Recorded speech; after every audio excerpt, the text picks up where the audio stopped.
Production funding for Behind the Headlines is made possible in part by the Bartlett Area Chamber of Commerce and its member A2H, engineers, architects, and planners, creating an enhanced quality of life for our clients and community.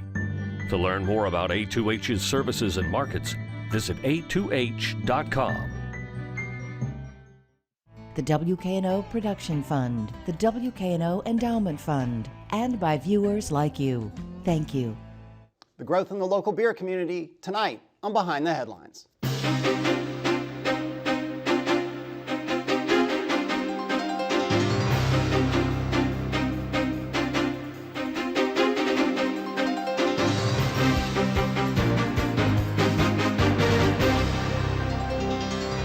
I'm Eric Barnes, publisher of the Memphis Daily News. Thanks for joining us. I'm joined tonight by Bryce Timmons, co-founder of High Cotton Brewing Company. Thanks for being here. Thank you. Drew Barton is co-founder of Memphis Made Brewing Company. Thanks for being here. Absolutely. Kevin Ebley is managing partner of Hammer and Ale. Thanks for being here. Well. And Madeline Faber, reporter with the Memphis Daily News. Thanks for being here. Well, so it was funny, we were talking before the show, you all were founded in 2013, and it seems like the beer community, just anecdotally in terms of the number of brewers and just if you go to restaurants in town, you go to stores in town, there is more local beer everywhere. Obviously, Wiseacre has made a lot of news with the possibility of putting a brewery in the Coliseum. But why beer for each of you? Because it's more than a small thing. I mean, it's a huge commitment, both business-wise and so on. I'll start with you, Drew. Why beer? For me, it all started in college. I started homebrewing when I was in college, and I made my first batch of beer. It was horrible, but I absolutely fell in love with the process. I knew that time that's what I wanted to do for the rest of my life. I was in engineering school at the time, and I did not want to be an engineer. I didn't want to be stuck behind a desk. I wanted to make something and get it out to the public. Yeah, Bryce, you, why beer? I fell in love with good beer when I was in the Army and I was stationed in Europe. And when I came home to Memphis after a long hiatus, I was really kind of disappointed in the things that were on offer. And I got into home brewing for fun, and then met my partners. And one day somebody came along and said, "Hey, how'd you like to do this for real?" Yeah. And Kevin, you're different. You're not a brewer, but you have a restaurant. I don't know what a restaurant with beer from local beers of all types and kinds. Why that? You could open lots of different restaurants, but why one that was so focused on beer and ale and so on? My partner and I both have a huge passion for craft beer. We just like the quality of it. We kind of started out as, quantity over quality, and once we decided the quality is much better, we decided that we wanted to open a business, and Memphis needed something like that when we opened. And why? It does seem like, am I right that it's growing? I mean, it's certainly a lot more attention. Why? What happened in terms of a shift from, and I should say, we invited folks from Ghost River on and Wiseacre, just timing-wise, we couldn't get them all on, and we appreciate you all being here. Why, from your point of view, has it seemed to take off? I think people really want to focus on a local product. A lot of time these guys come in and talk about their beer at our place, and people just want to meet the brewers. They want to know where their stuff is coming from, and there has been a shift nationally from macro brewery to microbrewery, and people really appreciate the hard work and effort that goes into making good beer. Yeah. The reception you get, I mean, when you try to go to a restaurant or you go to a store and say, "Hey, I've got this niche beer," I mean, when you guys first started, did they look at you like you were an alien, or were they happy and really wanted you in their store or restaurant? I would say that the reception was phenomenal. I mean, the community's been super supportive. We joked for a long time that being a microbrewer was the new being in a band. Except all of the fans, at least in the beginning, were kind of chubby guys with beards. It was like being in Rush. But it was a lot of fun, and we found everybody to be really supportive. I think that the industry has seen this, massive growth because, America is really kind of, looking in at itself and developing culture for the first time in its history. We've been the industrial capital of the world. We've been the tech capital of the world. Our economy has boomed, and we've figured out how to make things that are, bigger, more, faster. But recently, we've started, in all sorts of industries, in food, in farming, in wine, in spirits, in beer. Everybody's sort of saying, well, what about just doing it better? Yeah, yeah. rather than faster. And sometimes slower and smaller is better, and beer is one of those things. So, Drew, I mean, for people who, I don't know how to say this without being silly, but I don't mean it as silly as it sounds. For people who have not had a beer, since maybe they had a beer that was one of the big national brands, and that is a particular thing, and lots of people like it, but it is very, very different than what you and people like you do. Absolutely. I mean, this is the difference. I mean, so what would you say to those people who maybe had a beer, used to drink beer, maybe they drank beer in college, and it was all like he was joking or saying, it was quantity over quality. What would you say to them about the difference of what you do? When people come into our tap room, and maybe it might be a couple or a bunch of friends, and one of them doesn't particularly like beer, and they say, "Well, I don't like beer." I say, well, you can't blanket say, "I don't like beer." You just haven't found the right beer for you.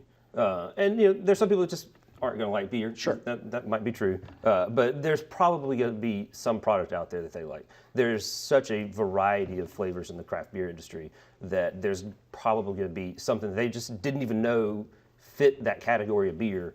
And when you see that light bulb light up, it's a great thing. Yeah, I'll go to Madeline in a second, but it's amazing. In a given year, how many different beers will you put out, give or take? In a given year, we'll do anywhere from 15 to 20 different styles. Same for High Cotton? Yeah, about the same. We keep 10 at any given time. That can be dramatically different. Oh, yeah. I mean, again, so for people who are used to these kind of handful of really big brands that Yeah, sponsor there's such sports a events, that's a totally different thing in many ways. And that category is huge in volume, but very small in diversity. Yeah. And we've got a much smaller, volume-wise, but our diversity is much greater. Yeah, Madeline.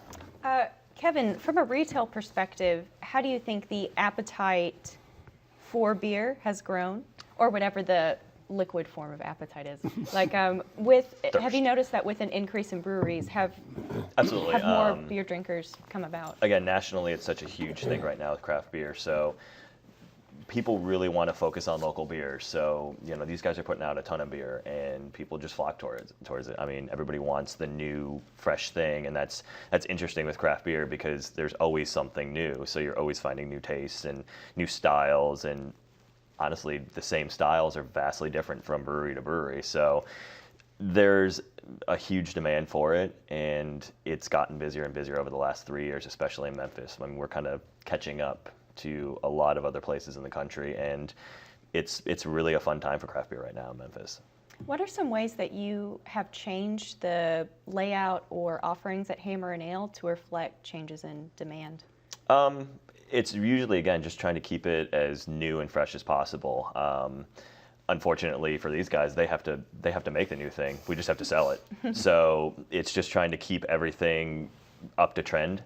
And lately it's been sour beers have been super huge, and there's more of a shift away from Belgian beers, which were popular a year ago, to sour beers. So just trying to find what people like and try and keep those on tap while not forgetting about things that people enjoy.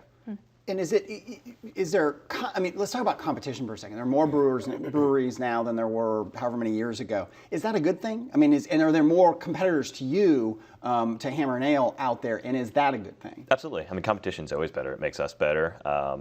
It makes every brewery better. I mean, there's so many more breweries now than there was 10 years ago. Yeah, So. and from your point of view, I mean, is it like, some people will say, well, you get all these restaurants and now they're competing against each other. Other people will say, hey, if you're a Cooper Young or you're an Over and Square and there are a bunch of restaurants there, that draws more people. They get more into local food. Is the same dynamic from a business point of view with beer? Yes, only it's a national dynamic. Instead of thinking about a neighborhood drawing more people because there are more restaurants there, you need to think about a city drawing more tourism, more, frankly, people moving to cities. One brewery in Memphis, and we were one brewery town from 2009 to 2013. No one really talked about Memphis beer back then. The guys at Ghost River, all good friends of mine, struggled along and sort of forced everybody to pay attention. And then in 2013, we opened, Drew opened, Wiseacre opened, and all of a sudden the newspapers are paying attention, the TV media is paying attention, and we're suddenly finding ourselves with national publications coming and doing stories about Memphis being in the top 20 beer cities in the United States and things like that. How much do you sell outside Memphis? We don't sell anything outside of Memphis. Okay. Well, except outside of Shelby County, I should say. Yeah, outside the area. Not a single drop outside of the county. And what does it take? This is a strange question, but bear with me. I know on a national level to get into big grocery stores, so for the big soft drink companies and so on, it's a really difficult and it's a much more complicated business than people realize in terms of big companies buying shelf space and paying to be at eye level. There's a reason certain products that sell a lot are at eye level when you go in the grocery store. That's not coincidence. What is it like for you as a local person trying to get into national kind of chain stores, chain grocery stores? Well, for us at Memphis Made, and a similar thing for High Cotton, we both self-distribute our beers. So we take the beer out of our cooler, we put it on our van, and we take it out to the retailers. And so it's a much more personable relationship with these companies. A lot of people told us we couldn't get into Whole Foods, and we've got accounts at Whole Foods now. And it's a lot of paperwork. It takes a lot of time to make sure that we keep up with the things they need us to do to be on the shelves. But these bigger box stores have shown a flexibility to work with the smaller companies. Your experience too? Yeah, so we recently started releasing cans, individually packaged beer, and everybody said, "Oh, this is going to be impossible for you to deal with big retailers." And some big retailers, national chains, have been difficult, but it's not because they're resistant. It's because they have an entrenched bureaucracy that you have to work through, and it just takes time. But Whole Foods, they have that same sort of bureaucracy. There's a national system you have to go through to get any product on their shelves. But what we found is that the people making the decisions there have been, really friendly, really supportive. I think we actually have more shelf space at Whole Foods, us and Wiseacre. I think we have more shelf space at Whole Foods than any other craft brand. Yeah, and for you sell. For people who don't know what a growler is, describe this. Because it's a strange thing. Yeah. I grew up in the Seattle area, and I go back and visit, and a friend of mine walks into a bar with this gigantic. Look, I couldn't figure out what he was carrying, and I was a dumb person. I didn't know what that was. It was a growler. Talk about that. So growlers are just a good way to get fresh draft beer home. It's not packaged except in kegs, so it's literally taken out, like Drew said, from the cooler to us, and we pour it on tap into the bottle. You drink it at home and bring it back. It's kind of like the old, the milk thing. You get it delivered, you drink it, you leave the bottle, you use the same bottle. So it's a good way to get out and try new things without having to spend money on a 6-pack and stuff like that. So it's a little bit less than a 6-pack, 64 ounces, but again, it's fresh draft beer that lasts a few days once you open it. But it's just a good way to try new things, and they're cool, they're hip. Right. Can anyone do that? Can any bar do a growler, or do you have a particular? We have a special license to do it, so we have the ability to sell off-premise with growlers and sell on-premise and have draft beer at our bar. Okay. All right, Madeline.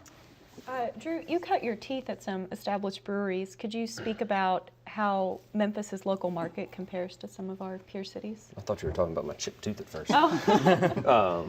I did. I started brewing in 2005 in Asheville, North Carolina, at French Broad Brewery.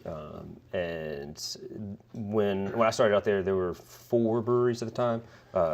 Bosco's was the only thing in town in Memphis at the time. Gus River hadn't even opened up yet. And so I got to see that industry grow quite a bit. By the time I left, there were over a dozen breweries, and I think there's over 24 breweries in Nashville now.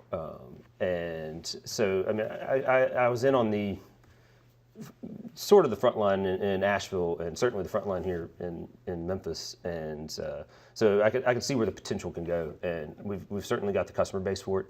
I think this industry in Memphis could have happened a long time ago. It just took a while for all of us to figure it out. Right. But yeah, there's definitely a lot of growth potential. Where do you see beer culture, brewing culture here in town evolving, and how far away are we from reaching peak beer? Like saturated market and too many beers. It's a tough one. I don't think that the saturation point is very difficult to say when that's going to happen. The more breweries that are going to be here, the more breweries that are going to have to look at selling their beer outside of here. There is only a finite number of people that could do something like we do. We're only selling here in town. But as long as your business model is solid, and you make a good product, there's no reason that dozens of breweries couldn't open in the city. Same question to you. I love this phrase, peak beer. Are we close to peak beer? This is something that's been being bandied around the national brewing community for a long time, and I think the answer is no. The craft beer across the nation is on a continued uptick. We're on track collectively as an industry to have 20% market share by the year 2020. On a national level. National level. 20% market share is considered 5 years ago people thought that was impossible. Yeah. They thought, oh, craft beer is this niche market, it'll never have more than 5% of the industry. Then it was never more than 10%. We're on track for 20 steadily, and frankly, it's the growth has been almost exponential. Memphis, however, is uniquely poised to be, I think, a national brewing center. The simple fact is we do have the best water in the United States, hands down. It is cheap, it is abundant. We are sitting on a major distribution hub. I mean, we are the nation's distribution hub. We have inexpensive real estate and a labor market that is readily trainable and not terribly expensive. Meanwhile, the craft brewing meccas of Denver, California, Oregon are all unbelievably expensive real estate. They have very expensive labor markets. They do not have good distribution networks compared to Memphis. And with the exception of Oregon, they're all running out of water. Yeah. And the treatment of the water that they do have is a tremendously expensive process. Whereas we can bring water out of the tap, remove the chlorine, and brew beer here. They've got to do this expensive reverse osmosis filtration. And when you think about doing that for hundreds of thousands of gallons of water, that is pricey. Yeah.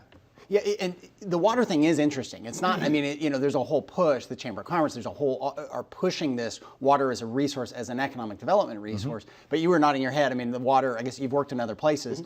The water here is great. It's a great base for doing those variety beers that I was talking about before, where we don't have a lot of minerals that we have to then take out to make a particular beer taste a particular way. It's very basic to start with, and then we can add different minerals to enhance the flavor profile of the beer. How you talked about license with the Growl, and I'm going to start with you. How were you all, if at all, impacted by the wine and grocery stores bill? Now, obviously, we're not talking about wine, but there was more to that bill in terms of distribution and what high gravity or high alcohol content beer. How did it impact you at all? It hasn't affected us yet. January of 2017 is when it affects us, where, from my understanding, beer will just be beer up to a certain percentage, which is going to be higher than what it is now at 6.2% alcohol. So in order to sell higher, you have to have a liquor license, and we don't have a liquor license. We just sell beer up to 6.2%. So once that law changes, I believe it piggybacked on the wine and liquor and grocery stores, we'll be able to sell higher alcohol beer. So as of now, it really hasn't affected us that much, but it will shortly. How does it, as a brewer, how does that impact you? So we have a similar, it's going to affect us similarly, but what I guess I'd say, and I'll put on my lawyer hat for a second, this law was passed along with the wine and grocery stores law. It goes into effect in January of next year. And the definition of beer in the state of Tennessee is going to change. It used to be that beer was alcoholic beverages, malt beverages that were 5% alcohol by weight, which is a really weird way to measure that, or less. That number is being increased to 8%, which is basically 10% by volume. So when you think of a Budweiser, that is a 5% beer. A lot of the stuff that we make runs between 4 and 6%. And now we're going to be able to move into these so-called high-gravity beers that are higher alcohol, and you can do a lot of cool things with that. There's a lot more flavor you can pack in. So it is flavor, not just alcohol content, and I get drunk faster, or some kind of sort of, I don't know, college kind of thing. There's more to it. These beers are definitely not, college, beer bust kind of beers. They are much more expensive to make, which means they're much more expensive to buy. They tend to have higher alcohol content, but they also tend to have a lot more body, a lot more character. People drink them slower. They will usually, you might really think of it more like somebody buying a bottle of wine. You don't say just because wine has more alcohol than beer that people are buying wine to get drunk. That's silly. Quite the opposite. I mean, your take on the new law. I mean, impact on your business beyond what they've described. Yeah, we're looking forward to being able to provide some of that, especially at the tap room. When the law changes in January, we will offer tap room only higher alcohol beers, and that's only because we're going to be only making it in small volumes. Like Bryce said, it's a different. It's not a different process. It just takes longer to make those higher alcohol beers. It takes longer for them to condition out. We don't have time for beer to sit around like that. So we can make it in a smaller volume and have it available just at the tap room. And a tap room, and I'll go to Madeline, but for those who don't know what a tap room is, it is. The tap room is when you can actually come up to the brewery and drink. We actually built a bar around the brewery, so you can come in our place and sit at the bar, see the brewery right there beside you, and drink a beer. Oftentimes I'm up there having a beer with everybody. Right. It's right there. In the You middle. all have one, same thing. And then, Yeah, we have a tap room. We have a large event space. We've literally had weddings in the brewery, which cheap free PR. I'll plug Get Married at Breweries. well, really there's a cool. lot of PR today. That's all right. It's fine. It's fine. But yeah, you can rent an event space that's got huge windows that look into the brewery, and we have. And you don't get pushback. You're kind of competing with him when you do that. He's selling your beer, but is it again back to this thing of it's a virtuous circle because it's more people drinking beer and getting educated? I mean, because Ghost River is about to build a tap room. Wiseacre has a tap room. They're talking about this Coliseum, really big tap room. But those don't compete, or those don't hurt your business? Not really, no. We actually kind of like it because we can sell everybody's beer at once. They can only sell their own beer at Memphis Made. They can only sell their own beer at High Cotton. So we have an opportunity to sell everybody's beer. So, no offense to you guys, but sometimes people just don't want to drink one Memphis Made and then another Memphis Made. So people want to try variety. So we don't really see it as competition. Yeah. Okay, Madeline. We have about 5 minutes left. Yeah, so the big news obviously is Wiseacre is looking to expand a lot and has expressed interest in renting the Coliseum for a 30-year lease. What I think is interesting about Wiseacre's big move is that what's developed alongside craft brewing is this buy local, support local kind of movement. And with Wiseacre trying to bring on more volume, more capacity, and sell outside of Shelby County, unlike you all, does the shift from a craft brewing to a mass craft brewery, does that support Memphis's local breweries, or will this Wiseacre stand on its own? I think absolutely it's going to be good for the brewing community. And first of all, I mean, the shift from, I wouldn't go so far as to say that they've reached that mass craft brewing. I think they're about 22,000 barrels a year right now, which is still that's a good sized brewery. But it's not top 20 or anything. Now their goal, I think, is to change to 100,000 barrels of production a year, and that would put them in like the top 15 in the United States. Really? Yeah, and I hope they do it. What we've seen in other cities where one brewery really takes off in that way, and Wiseacre has had, they've got a phenomenal investor group. The Bartosh brothers are experienced in the industry. They know what they're doing. A lot of us, started out as hobbyists. Those guys, Drew was a professional, but it's you, not a professional. The rest of us started out as hobbyists. But those guys have had a plan from day one to be big, and I think that what we've seen in other cities is when one of the breweries gets big, the smaller breweries end up being able to sort of be niche markets, and the big brewery becomes a draw. The little breweries become sort of the interesting exhibits in the museum. I think that it can be really good for everybody. You said they're doing 20,000. Give or take, what do you guys do in a year? In terms of We do barrel? about a little more than a tenth of that. Yeah. Okay. And you, just for comparison. We're around 3,000. Yeah. Okay. Your take on the proposal at the Coliseum? I'm all for it. They'll pretty much be neighbors of ours, along with Hammer and Ale. I think it'd be great. It's just more craft beer drinkers come into our area, to come to our tap room, to come to Hammer and Ale. They're not going to just go to Wiseacre. They're not going to just come to our place. They're going to bounce back and forth. So it's just going to be more people coming to that area, and not only to that area, but more people coming to Memphis with that national recognition of their name. Yeah, definitely. Right. So what was initially proposed for the Coliseum was a 30-year lease. And as an industry that's been so explosive, do you think that's a little bit far-sighted? And what indicates to you that beer is here to stay? I'm not even going to comment on that. It's their business plan, and they've done well so far. So I I think they know what they're doing. Yeah. Yeah. I mean, there are questions, about whether it seems to be no question they're going to invest a ton of money in some facility somewhere. And they've been, Frank Smith, one of the, I guess, the lead investor, has been real clear that look, we need to get in there. We get feasibility.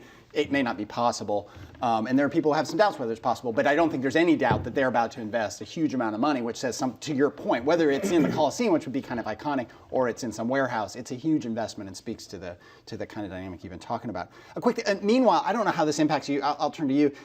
The multinationals, the big Anheuser-Busch, the Europeans, the billions in dollars worth of the big brand name ones are combining. Does that have any impact on you all? Does it just make it better for you because you're that, as Madeline said, you're that much more local when they are that much more international? Well, so that combination is happening mostly outside of the United States. First of all, the Justice Department is making Miller spin off its major brands here in the United States. So it really isn't going to have that much impact here at home. But at the end of the day, I mean, and no offense, the guys that do that kind of work, the brewers that make that beer are highly talented, very skilled people. But Bud Light, Miller Lite, and Coors Light, they're all, variations on beige. Right. Yeah.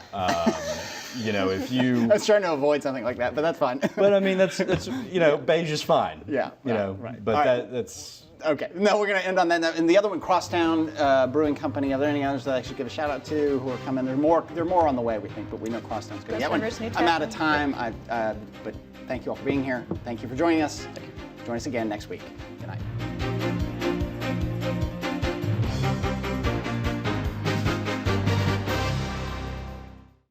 Production funding for Behind the Headlines is made possible in part by the Bartlett Area Chamber of Commerce and its member A2H, engineers, architects, and planners, creating an enhanced quality of life for our clients and community. To learn more about A2H's services and markets, visit a2h.com.